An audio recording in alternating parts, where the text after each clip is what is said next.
starting.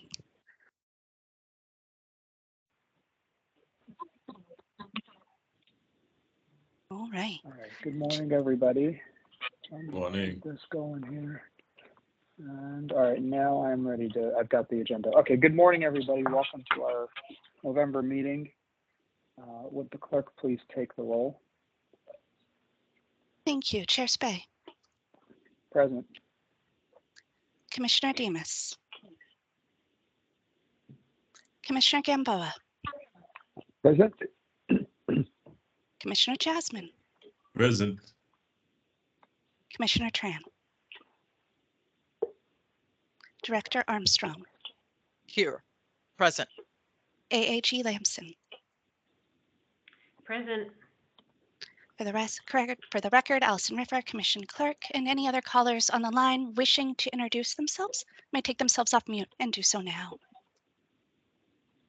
This is Tracy Brown. Go ahead. Thank you, Tracy Brown. This is Jerry Hello. Lee, operation. Thank you, Jerry Lee, Operations Manager. This is Amy Mitchell. Thank you, Amy Mitchell. Any other callers? Deborah Gonzalez, Administrative Services Manager. Thank you, Deborah Gonzalez, Administrative Services Manager. Hearing no other callers, roll call is complete. Oh, forgive me. I believe I missed AAG Lamson. No, you got me. I'm here. Okay, Thank you. I failed to record you. Excuse me. Thank you so much. All right. Our first item on our agenda is to review and approve the meeting minutes from our last meeting on October 26th. Those were circulated on November 19th. Is there a motion regarding those minutes? Before we get there, I have a question on one of the cases that I want pulled until I get more facts. It's Buenaventura versus First Fruit Farms, and I'll just briefly summarize it, and then I could send a more detailed email about my concerns. But it was a farm worker that was hired in 2009, and then in April of last year he was fired after he got injured. He was injured twice actually, and and just to kind of summarize it, I don't have enough facts to look at the analysis for the pretext. He claims he was fired because of the injury, and the employer claimed he was fired because he got into an altercation with the office staff, and so anyway, so I need more information, and I can follow it up with an email. All right, and thank you, and that's totally valid. That would pertain to number 3, which we're getting to next. What we're addressing now and what I'm entertaining a motion for is the review and approval of our meeting minutes for last meeting. Sorry, I misheard you. No worries. Okay. No worries. I don't know if you can hear, but I'm not feeling my best this morning, so it is what it is. No. Okay, thank you. There is some background noise. If you are not a commissioner or asked to speak, if you would mind please muting yourselves until you're recognized so that we don't have interference. Commissioner Gamboa will table that point of valid discussion until we get to number 3. For the moment, is there a motion regarding the minutes from last meeting? I make a motion to accept the minutes as they are presented to us in red for the last meeting.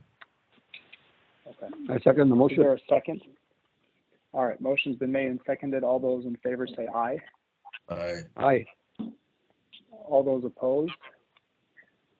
Thank you. The motion passes, so the minutes are accepted.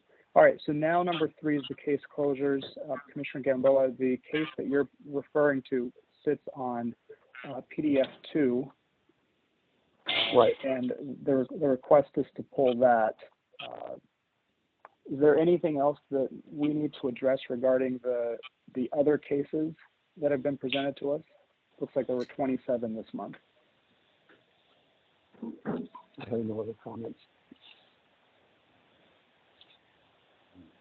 All right, hearing none, and forgive me, Andrita or Kristen, is there anything needed beyond just commenting, have that pulled, that we need to address before having it pulled from today's consideration? This is AAG Kristen Lamson. I would just suggest that the motion be clear that you're approving the case closures without the case being pulled, without the case that you just pulled. Mm-hmm. All right. This is Amy. May I ask a question? I was informed on the 14th that by Operations Supervisor Jerry Lee that my case was being pulled from today. So I just wanted to make sure that that was happening. Amy Mitchell versus Skyline Health. Yeah, Yes, I didn't submit that case this month. All right, so Ms. Mitchell's case is not part of the 27 we're considering. So with regard to, we've discussed one, Buenaventura versus First Fruit Farms. Is there a motion with regard to the remainder of the 27 cases, which would be the 26 of them? I move that they be accepted. Second. Is there a second? All right. There's a All those second. in favor say aye. Aye. Aye. All those opposed?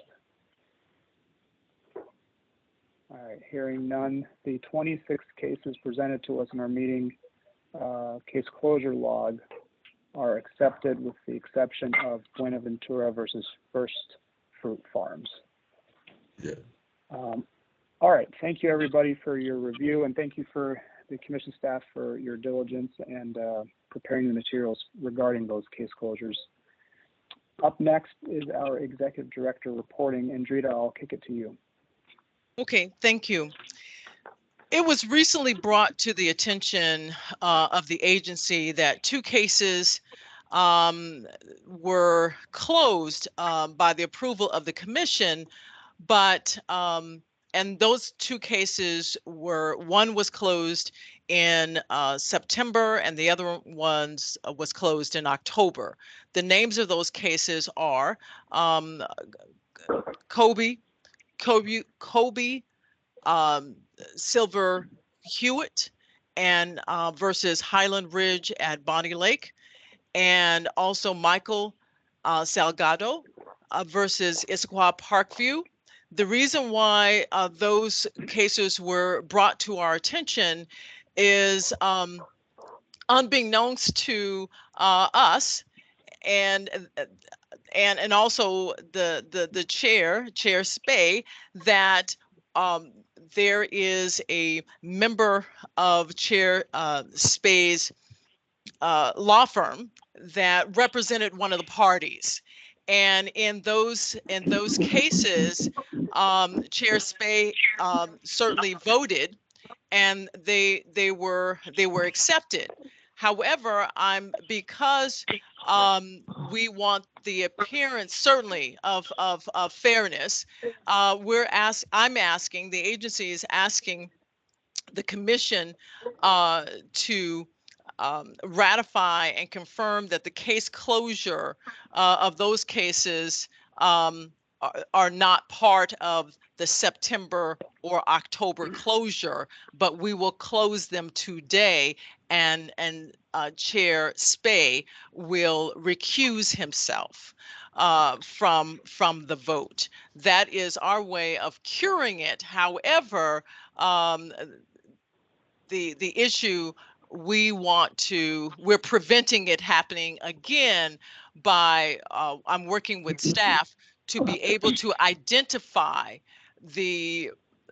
who is representing the the parties. So Chair Spay and all of the commissioners will know if they should recuse themselves from the a vote to close.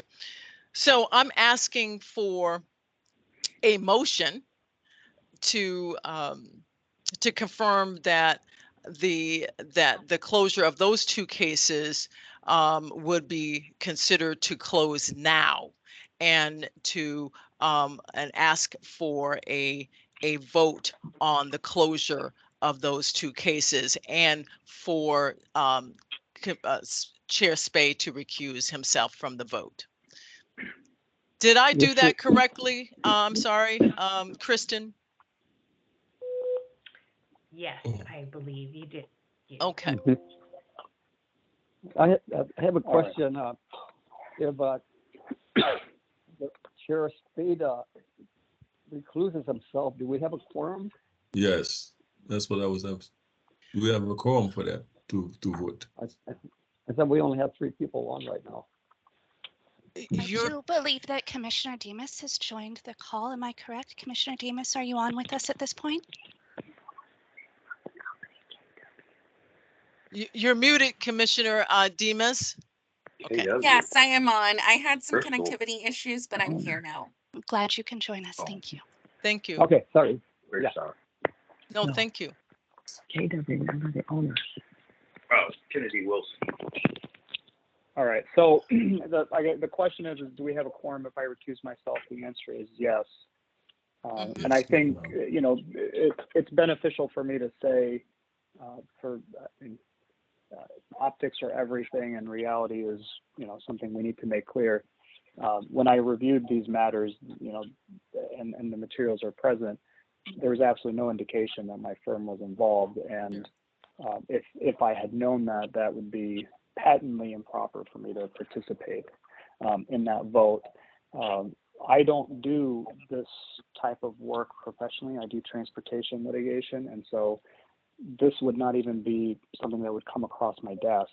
I've done this work long ago in the past, but it's not my present practice, and so it's not even something that I would have had anything to do or involvement with at my firm. So I, you know, as a remedial measure as well, I have talked to the folks internally at my office about improving our conflicts check so that this does not happen again, and we are implementing a wall of separation so that you know the commission's role is essentially ended in these matters, but there will be a wall of separation in place per the ethical rules in any event. But I appreciate the commission's ability to identify any future matters that come up where my firm is involved, and I think that may resolve the issue. But I think the point is well made. I think the motion is valid and appropriate, and if there's any discussion regarding it, let's have it now. And if there's a motion to be made, let's also have that. I'll entertain it at this point. Chair Spay, this is AAG Lamson. I just want to clarify for the group so that it's clear. The quorum rules are that you need to have 3 there. If Commissioner Demas had not joined, you would still be able to make this vote. Your voting rules under WAC 162-04-020 basically say that as long as you have a quorum at the meeting, the votes are basically the affirmative vote of the majority of those present. So I just wanted to make sure that those rules are clear. As long as you have a quorum at the meeting, the affirmative vote of a majority of those present would allow a vote to occur. Thank Amen. You. Yeah. Okay. And that's a good point to make. And you know, and we can always go back and confirm with the recording, but I think it's also important for the record to be clear.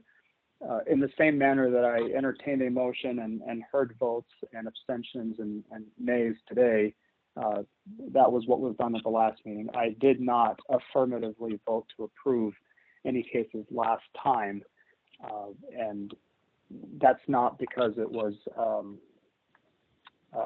by design, knowing that this thing exists. You know, it was just I entertained the votes, and just like today, I did not participate in it for several reasons. But in any event, the motion is valid, or the request for the motion is valid, and it's something we should cure. So I'll start by asking if there's any other discussion or commentary about this that the group deems necessary before we entertain the motion.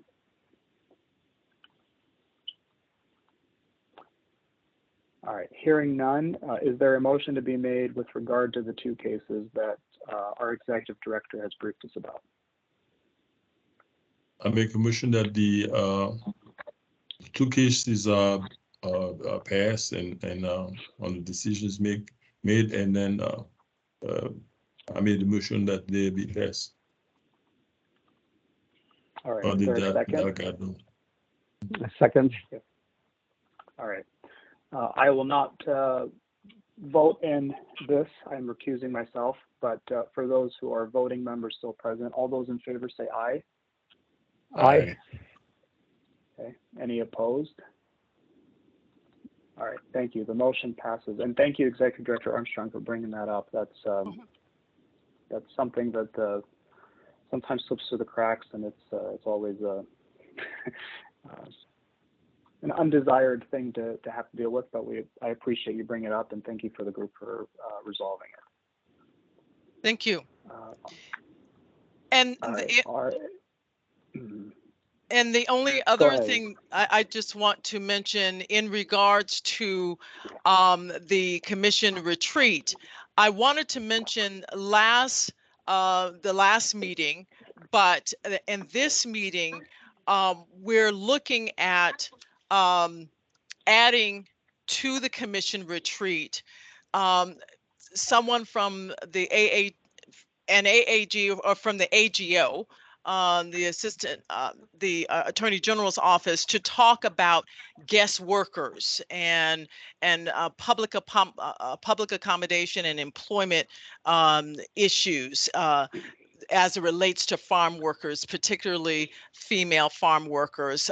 Commissioner Gamboa brought that up, and I just want to make sure that he knows, as well as the rest of the commissioners, that I am working with the AGO and having some information at your retreat about issues related to sexual assault, immigration status discrimination, and also guest workers kinds of situations. I just want to bring that up. And that's all that I have. All right. Thank you. That is good to know, and definitely something that would be valuable for us to learn about and hear more about. All right. Thank you, Andrea. Yes. Are there any other reports on your end, Executive Director? No. All right. Thank you. All right. I'll open it up to the commissioners for any reports that they might have.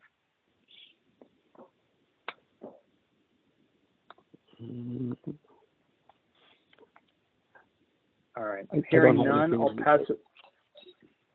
Okay. Thank you. Hearing none, we'll push it over to Kristen for the AAG update.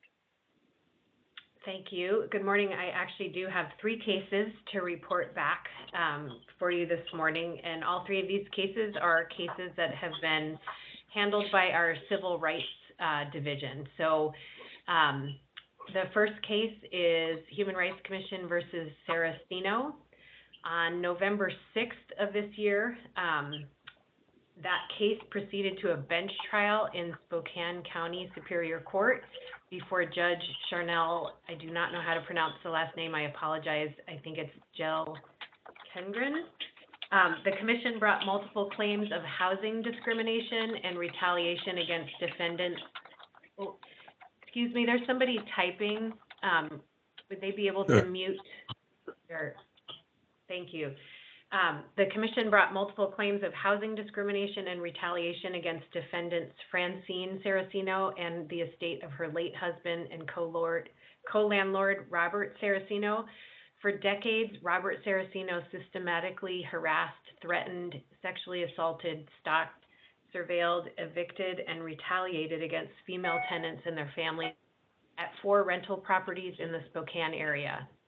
This enforcement matter began back in 2019 when 3 tenants of the Saracenos filed complaints with the commission. During the commission's investigation, Robert Saraceno died. The commission then completed its investigation, issued reasonable cause findings to each complaint, and attempted conciliation. That failed in May of 2022, and Francine Saraceno elected to have the matter heard in Superior Court. The commission seeks declaratory relief, penalties, and damages for the witnesses who were harmed by Saraceno's illegal conduct.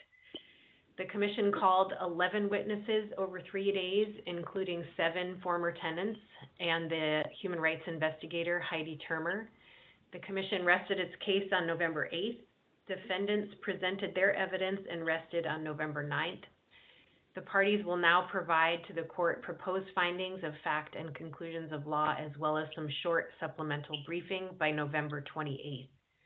On December 11th, the parties will present closing argument in person, after which the court will rule whether defendants are liable for housing discrimination, and if so, how much damages should be awarded to the impacted witnesses. AAG's Emily Nelson and Alfredo Gonzalez Benitez are representing the commission in this case.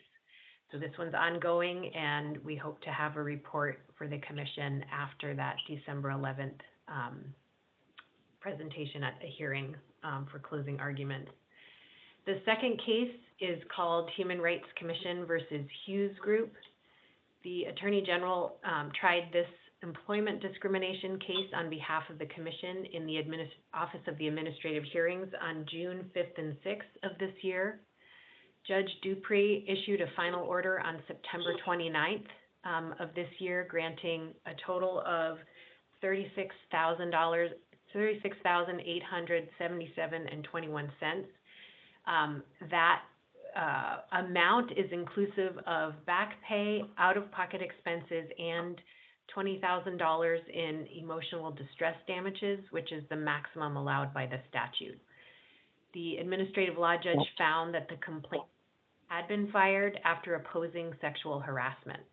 Following the final order, the Hughes Group did file a petition for judicial review in Pierce County Superior Court on October 23rd, so the AGO will be defending that appeal in this case. AAG's Daniel Gian and Anthony Thack are representing the commission on that case. So that one is still also ongoing. The last case that I have to report for you this morning is the Olympus Spa versus Andrita Armstrong and Madison Emiola, who is an investigator at the commission. On November 13th, Judge Rothstein of the U.S. District Court for the Western District of Washington dismissed Olympus Spa's lawsuit against the commission executive director and investigator. They had been alleging various federal constitutional violations. The spa alleged that WALAD's protections for transgender customers in places of public accommodation, as well as the commission's investigation and conciliation of a complaint regarding the spa, had violated its First Amendment and due process rights. Judge Rothstein has held that the spa's constitutional claims all fail and some are patently frivolous. Under the terms of the order, the spa may not file its complaint, though it has 30 days to appeal the dismissal of the lawsuit. AAG's Neil Luna and David Ward are representing the commission on this case. So those are the 3 cases I have to report. The first 2 are ongoing. The Olympus Spa case is also ongoing because the appeal period has not passed yet. It's our understanding that they may appeal, but we don't know that yet. That's all I have. Thank you. I have a quick question. On the Hughes case, since it's appealed to the Superior Court, are you still subject to the limitation on damages, or is it? I believe that's a statute. Yes, that's a statutory limitation. Okay. But if they had filed with a So court, it wouldn't be it. You have to file directly with a court, then you can't, even though you end up in Superior Court, you're still bound by the very low limit. That's correct. The court would just be looking at whether the order of penalties and damages under the statute is appropriate. But they're still Okay. bound by statute, yeah. Okay, thank you. Yeah.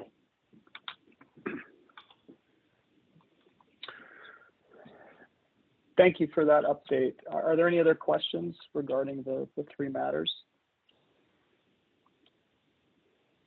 All right, Kristen, is there anything else on your end, non three case matters related that you'd like to share with us? I don't have anything else this morning. Thank you, Chair Spade. All right, thank you. All right, we'll move to public comment.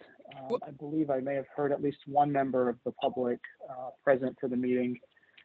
Public comment, what we'll do if there is any is each person will be allowed 2 minutes to speak. If you're here to speak, say who you are, I'll recognize you, and then you'll have your 2 minutes to address the commission. Hi, this is Tracy Brown. I am here for public comment. Okay, thank you, Ms. Brown. Is there anyone else here for public comment? Hi, this is Amy Mitchell. I'm here for public comment.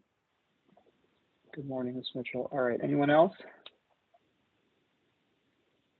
All right, taking you in the order in which you've identified yourself, Ms. Brown, your 2 minutes begins now. Okay, thank you. And thank you, commissioners and executive director and persons from other divisions within state government. My name is Tracy Brown. I am a complainant, and I'm calling not to talk about to discuss the merits of a complaint that I have put forward through the commission, but I'm concerned about part of the complaint processing and the intake process in which I am currently experiencing, and I think needs some attention. I'm a breast cancer survivor, and my health is very important to me.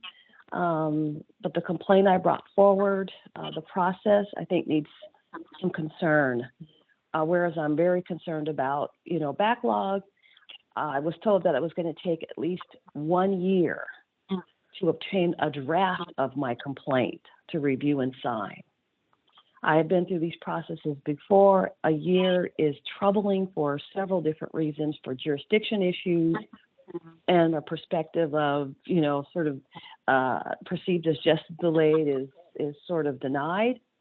It also can deter people from filing complaints and as well, because they think their issues are not being addressed, and people will move on and continue in potentially the situation that they're in, that they feel that they've been discriminated against. When I did finally get the complaint about a week ago, the other part of the intake process, I was lucky that I even got the complaint. The mailing address was wrong. The email address was wrong. One of the respondents was not listed. What concerned me, and probably shouldn't, but I think it's worth mentioning, is one of the registered agents is not only in the same building of the commission, but I think potentially might even be on the same floor. So I don't know whether that's an issue or not. Ms. Brown, your 2 minutes. To raise. Ms. Brown, your 2 minutes are up, but I'll give you an extra 30 seconds if you'd like to wrap up your thought. Yeah, and the last part is that when I did mention about the administrative process, I was told that if I disagreed with the narrative, I was told if I didn't have to sign it, that I could go somewhere else, and that I didn't need to sign the complaint until the investigation started. But we all know that the signing of the complaint, which is what triggers the complaint process, and once again, I would potentially get an administrative closure for failure to respond or locate. So there's truly a concern in terms of the intake process and even getting my complaint to an investigator given the intake process, and my beliefs are not being framed properly in the complaint. Thank you, Ms. Brown. We appreciate your comment. I think we can all recognize the staffing limitations and the difficulty that the commission's having, and I can assure you that the commission is doing what it can to address these issues. I think the team is working on bringing more people on. It's just that it's a process. But thank you for your comment. It's always helpful perspective, and we appreciate you being here. Next is Amy Mitchell. Is Amy Mitchell still present? Yes, I am. Thank you. Okay, good morning. I recognize you. You have 2 minutes beginning now. All right, thank you. I'd also like to thank everybody on this call. My claim has taken 2 years to come to the point where I found out that it's going to be closed with a no reasonable cause. And part of the frustration is that I was limited to only name 5 witnesses, and only 2 of them were interviewed. And there were 2 very important documents that would have proven my case, and to my knowledge, those were not requested from the respondent. There's also blatant discrepancies in the truthfulness from the respondent. And so I put in a public records request almost right after I found out on October 5th that my case was going before the commission on November 16th. And I was informed by the Public Records Department that they wouldn't even look at my request until November 18th. And so I was really grateful that I got the email on the 14th of this month from Jerry Lee that they pulled my case. However, my only recourse is it's still going to go for a no reasonable cause finding, and then I have to appeal. And I've asked several times that the case be completely investigated, and it doesn't appear that that's going to happen. So I just wanted to say thank you for letting me speak today. Thank you, Ms. Mitchell. Along the same lines as what I said regarding Tracy Brown's comments, it's an administrative challenge processing these matters, and I can assure everybody here that the commission is working very hard on that, and also to bring on people to help. I believe we've spoken in other settings regarding the challenges that takes, and the things the commission is doing to try to remedy those things. And hopefully we can get an update from the commission in the near future about, or from the executive director and the team about where those efforts are after a meaningful amount of time has passed, so we can gauge whether it's working or not. All right. Is there any other member of the public wishing to make comment? All right. Hearing none, that wraps up our agenda for today. Is there anything else that I've missed in the materials that we need to address? Well, Chair Spey, I just want to make sure that I'm going through my notes, and I want to make sure that I have the authority to cure the issue related to Kobe Silver Hewitt and also Michael Salgado, those 2 cases, because I need to ask the commission to give me the delegation of authority to re-execute an agreement. It was a settlement, and I just need to have a motion that gives me the authority to re-execute that agreement. Okay. Sorry. That's okay. I understand the sensitivity with that. I don't think it's a bad idea to entertain a motion specifically on that if there's any ambiguity in what we've done so far. So as to not supersede or. Can I jump in, Chair Spey? This is Attorney General, sure. Assistant Attorney General Kristen Lamson. Just to clarify, the original motion that was taken earlier on those 2 cases was to ratify and confirm the closure, with Chair Spey having recused himself from the vote. Those settlement agreements, the normal protocol for the commission is that the chair signs those settlement agreements, which it was done. Since you've recused yourself from the approval of those closures and the settlement agreements, we also thought the corrective action should include a re-execution of those agreements with a different signature. Executor. Understood. That makes sense, and I understand the reasoning for that. Okay, so then that was not expressly addressed in our prior motion. So it's a fair motion. Is there any discussion from the commissioners regarding that motion?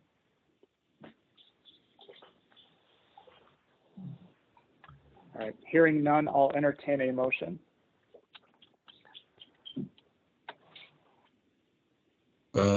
I made a motion. I make a motion for Director Armstrong to be the executor of the issues of the two cases. Is that what you guys want to hear? I think the executive director's ask is that she be granted authority to re-execute the agreements such that they are done without my signature on them being present, because right now my signature is on them. So that would be the ask that and the motion that's requested of us. So is that your motion? I make the said motion. I make the said motion. Thank you. Any I second it. I second it. All right, great. Great. All right. All those in favor of this motion say aye. Aye. Aye.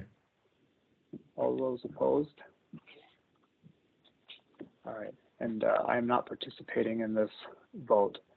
The motion passes. Thank you. Thank you. All right. Is there anything else that I've missed that we need to cover today? Sorry. Excuse me, Commissioner Jasmine. I'll let you speak first. I have a question on this. I don't know if you asked a question on the two previous public commenters is Tracy Brown and Annie Mitchell. Apparently, the process is kind of chronic. I was wondering if there is any remedy to get more people. Do we have lack of funds for our services? Why don't we get more investigators and get a more robust workforce to handle this dilemma that we have? Apparently, we are doing good work, but apparently there is not enough people at the job. I was wondering what can be done about it. What is being done about it? I think those questions are certainly valid. I just want to make sure that the commission knows, as well as the public, that we are working with hiring. There is no, to answer the question, there are no budget constraints at this point that would disallow us having the proper staff.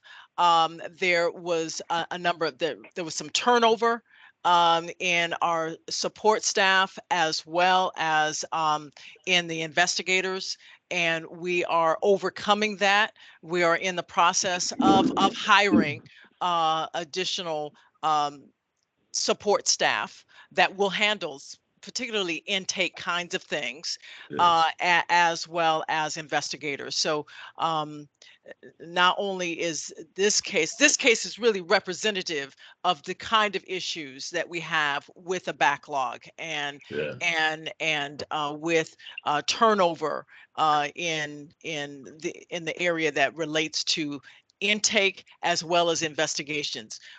We've heard that, we are addressing it, and I'm hoping it is our goal to turn these issues around as quickly as we can. Mm-hmm. Thank you. Thank you. Sorry, I missed last meeting because I couldn't log in due to outdated computer issues that have been resolved. But do we have a date for the December meeting? I was reading the minutes and I thought that the date was going to be set at this meeting. Let me look at my notes. Commission Clerk Allison Ripper. Yep. Sorry to interrupt, Mr. Chair. No, go ahead. Go ahead. No, that was the housekeeping item that I was hoping to bring up at this point. Our December meeting is currently to be determined, and if the commission was wanting to schedule a December meeting, now might be a great time to take care of that as a housekeeping item. Right. Okay. Well, the fourth Thursday of December would be December 28th. it's long after, not long after, it falls in that special window of time that a lot of people are unavailable in December. I can make that work, especially since we're doing this remotely. But what does the rest of the group think? I can be there. Yeah. We usually have it before Christmas because a lot of people are gone during that period. Yeah. My only challenge, this is just there's a very good chance I'm going to be in trial that week. What week? The week before Christmas? Yeah, the trial's starting on December 4th, and it's projected to be a 3-weeker, but realistically maybe 2.5-weeker. So Thursday would be the last day of trial if it went all 3 weeks. Fun holiday present, but yeah. So, you know, if we need to do it some other time, I suppose we could do it on, I don't have trial on Fridays. We could do Friday the 22nd if the group really wants to do it before the 25th. I can make that work, or I can also make the 28th work.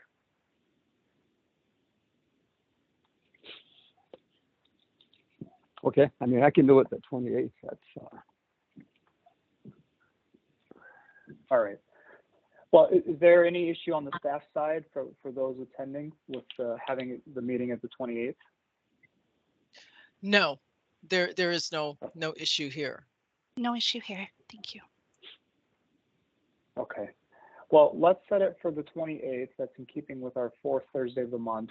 I know it'll be, you know, and not the ideal time, but since we all can make it and can be there, let's just keep it for that date. Same time, 9:30. Does that work? Yes. yeah. Okay. Okay. All right. So the next meeting will be just December 28th at 9:30. Just one final question. Do we have a date for the planning meeting? No.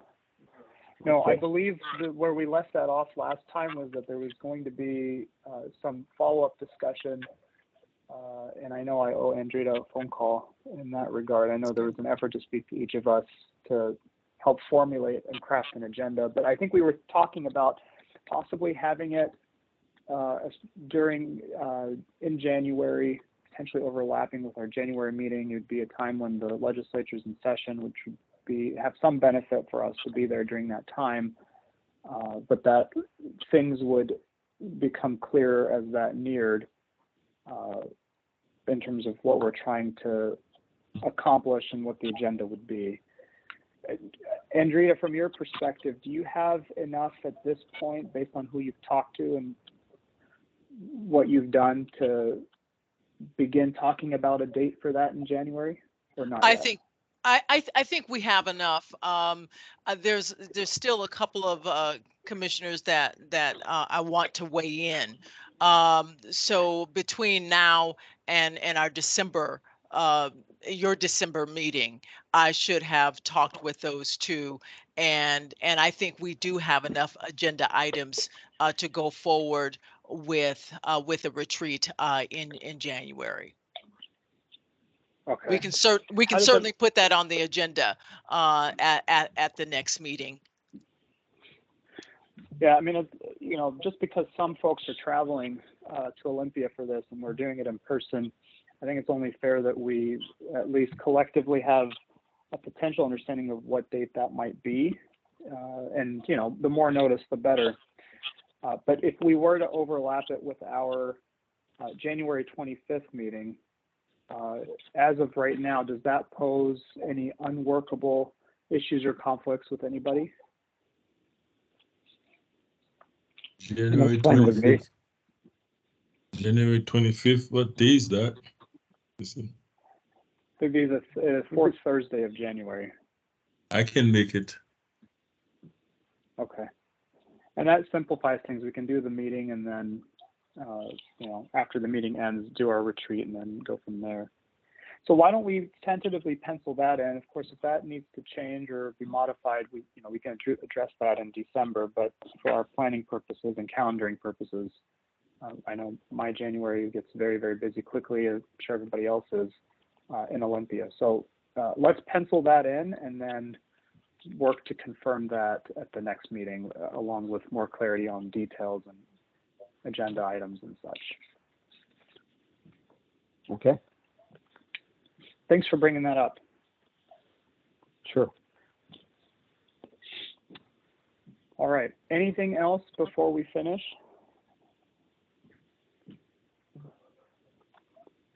Okay. Hearing none, thank you all for a productive conversation. Always a pleasure.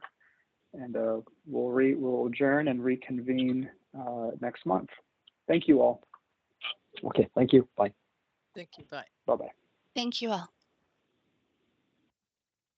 Thank you.